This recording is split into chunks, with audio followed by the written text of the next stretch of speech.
Welcome to the Socks Make People Sexy Let's Play Apple Terra Week 7, finally. And why be saints when we can be sinners? So Zelos decided to draw a card upside down again, and this time he drew the card Saintly. So, like last time, we had to do something reverse of that card in some way. So I figured, with Saintly, you've got the holy, you've got the angels, you've got the gods and stuff like that. But why do that when we can go down straight to hell? So in this case, we are playing a game called Majyuuou, which is a 1995 Super Famicom import. It's also called the King of Demons, and that's basically what I'm going to be calling this game too, because I'm not going to try to pronounce that word again. And not only are we going into hell, we are going into hell as anime Sylvester Stallone. So anime Sylvester Stallone is, as you see, a guy who pretty much looks like Rambo, going into hell, and we're fighting this demon here. The story of this game is that the main character's wife and daughter were sacrificed in order to bring about the revival of Lucifer, and his best friend sold his soul to the devil and decided to become a demon. And that's actually who we're fighting right now. So he kills us really fast, and now we have our wife and daughter and her cat, and they killed the cat. The demons killed the cat. We're going to go kill the demons, armed with only a pistol.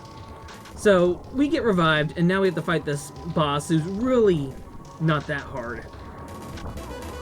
You could probably not jump into his attacks like I'm doing, but you can pretty much kill him pretty quickly. Now, you've got a couple different maneuvers. You've got a dodge roll. You press down and B to do so. You have a jump, and then you can walk to the left and to the right and fire. Basically, whenever you shoot in front of you, that's where the shot's hitting.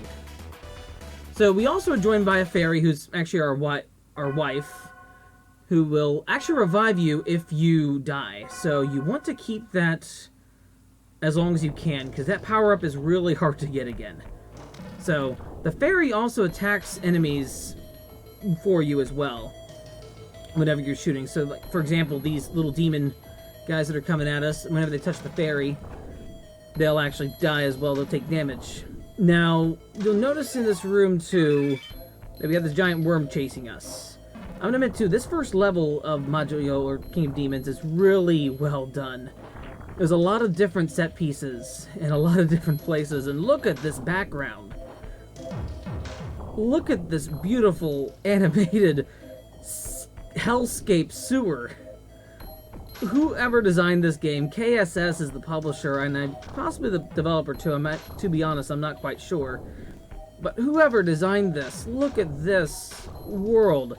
This game is basically a Castlevania meets Altered Beast meets Shin Megami Tensei, probably. What I mean by that, you notice the music is kind of the same style that Shin Megami Tensei for the Super Famicom is. Pretty minimal, pretty grungy, though, at the same time. And then you'll notice, like Castlevania 2, anime Sylvester Stallone's jump is not as controlled as your usual platformer. You do commit to the jump, and it's not as bad as, say, like an original Castlevania game. It's more controlled, kind of like Dracula's X, where you can control your jump midair, but it's really hard to turn around when you do so. So you're pretty much committing to your jump a lot like Castlevania. And like Altered Beast, we'll get to that later on. So in this little sewer area, you're going through each enemy. You want to hit things one at a time.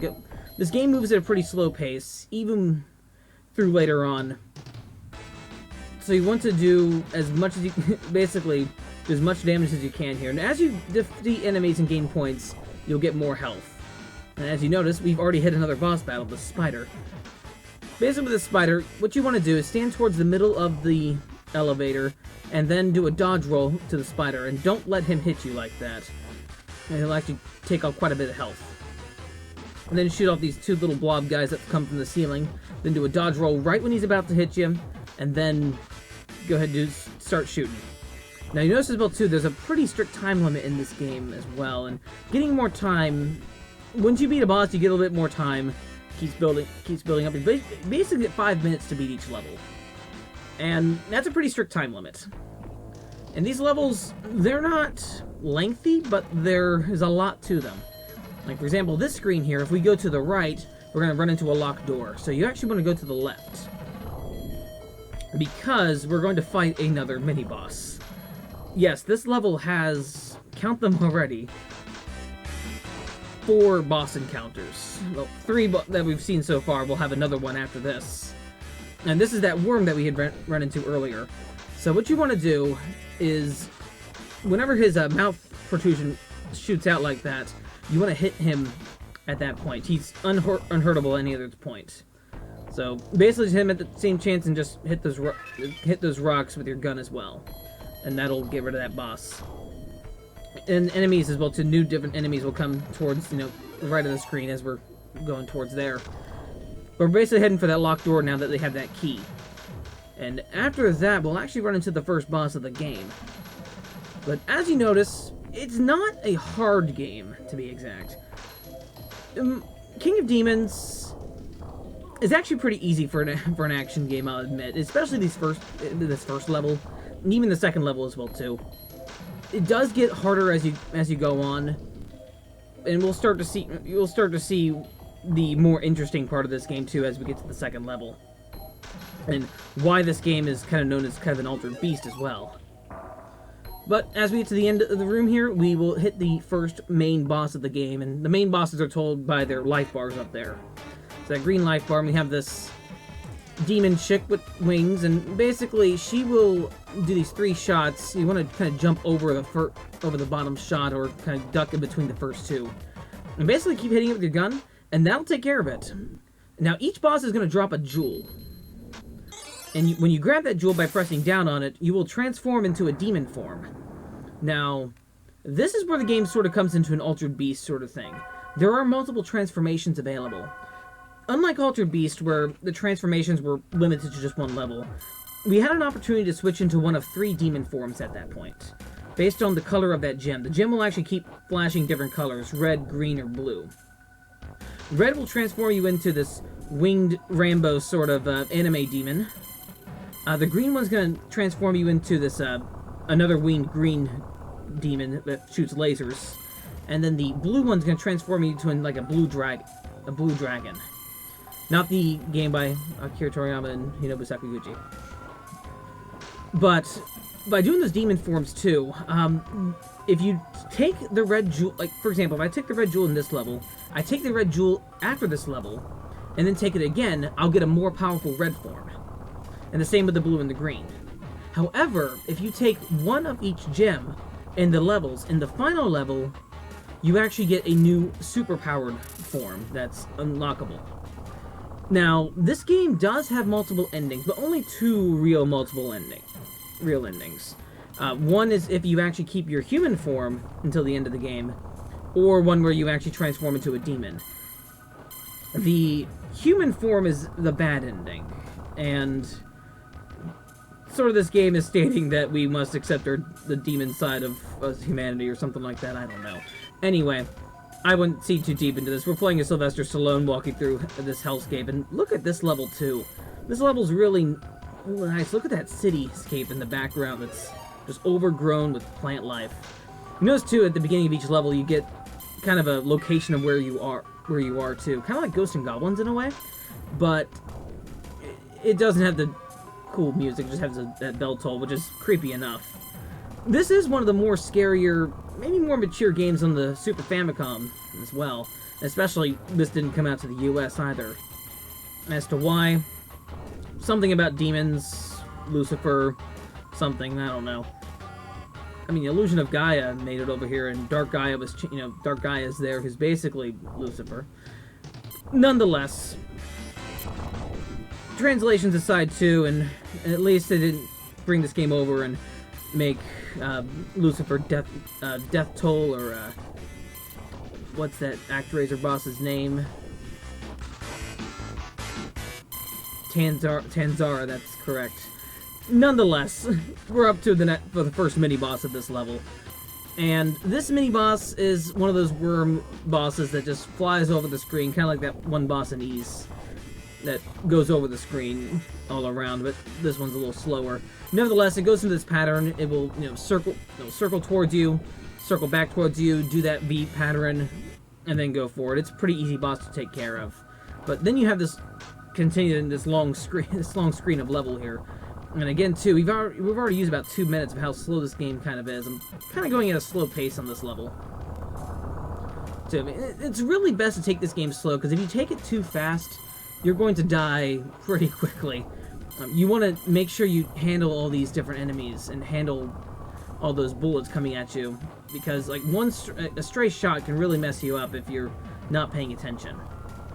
And also, too, if you haven't noticed, those blue gems, you crouch down to collect them, they'll refill your health. And then, too, yeah, these different fairies, definitely take care of those fairies and the little pods they come from, because they can build up and keep coming out at you, and it will hurt. And do a lot. Basically, you'll have a bunch of bullets on the screen and fairies flying at you. You want to make sure you manage, especially if you're going for a human run, because again, the human can only fire straight at himself. And like this form too, your bullets go into kind of this wavy pattern, but it's still in front of you. And the green form too goes only in front of you. Nonetheless, we'll head into this building and we'll actually come to another mini-boss. As you notice, this game loves its mini-bosses, and this boss is its mode 7. So this giant eyeball, it'll start aiming towards you, start looking at you, and then it will start firing its laser. What you want to do is avoid its... As it starts firing its laser, do a dodge roll away from it. It'll start coming towards you. Just sort of walk towards it. Don't roll into the laser like that. That's probably the worst. But what you want to do is basically go towards that for a few shots, and then the boss will start changing its pattern later on. So yeah, once it takes enough damage, it will start teleporting around the room. It'll actually prepare another laser shot. Like so, and you want to avoid it like so, like that, and then just keep looking at you, keep dodging it,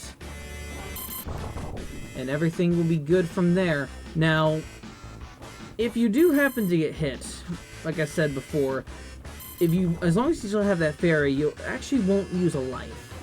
Instead, the fairy will revive you right then and there. But if you do lose a life, you'll start the same screen that you were at. And like this too, the fairy can also do some good damage. And now at the final part of this form, the eyeball will start shrinking down in size and it'll start bouncing back and forth across the screen. Whenever you hit it, it'll stop and then it will face another direction. It'll start heading towards the direction it's looking at. Basically, fill the screen with bullets and don't let it hit you. That's usually what I do with any sort of situation. But again, fill the screen with bullets and you should be fine. Unless it looks at you like that and then you accidentally get hit. Which could definitely happen. Nonetheless, like I said, the fairy will revive you if you do, but you want to be careful with that too. If the fairy does revive you, it's really hard to get that power up back. But that's basically the eyeball boss, and right after that, we have another boss battle. Now, you'll probably notice the time as well too. We're not going to show that death that I had. So this boss, let's refer to as Alrain or something like that. That's a good Shin Megami Tensei demon with a flower theme. So this boss has a couple different attacks. The laser attack, she'll, attack from the top of the screen, middle, and bottom. Usually if you stay low, you'll dodge all three of them. And then she'll have that whip attack, which will go towards where you are right now. So if you're jumping, it'll go towards where you've jumped. Or if you're standing on the ground, it'll go towards there too. I recommend dodge roll. That's the best maneuver you can use for this particular boss. Now, if you're playing as a human, you have to wait till the boss goes lower on the screen in order to hit it, because you can only hit the boss in the human-shaped figure up at the top of the plant. The plants, you can't damage the plant. Now, with this form, the shot sort of goes above the player as well, so you can sort of use that to your advantage in this boss, and whenever it's actually lifted up like that, you can hit the boss right there. Nonetheless, after doing a few different shots, that'll take care of the boss itself, and that's the first two stages of Majyuuou, or King of Demons. I definitely recommend this game if you've never given it a shot. One of the best first imports I ever played for the system, and something that's really fun to just get into, especially if you like Castlevania. I thank you all for watching this week, and the last week is next week. Stay safe, y'all.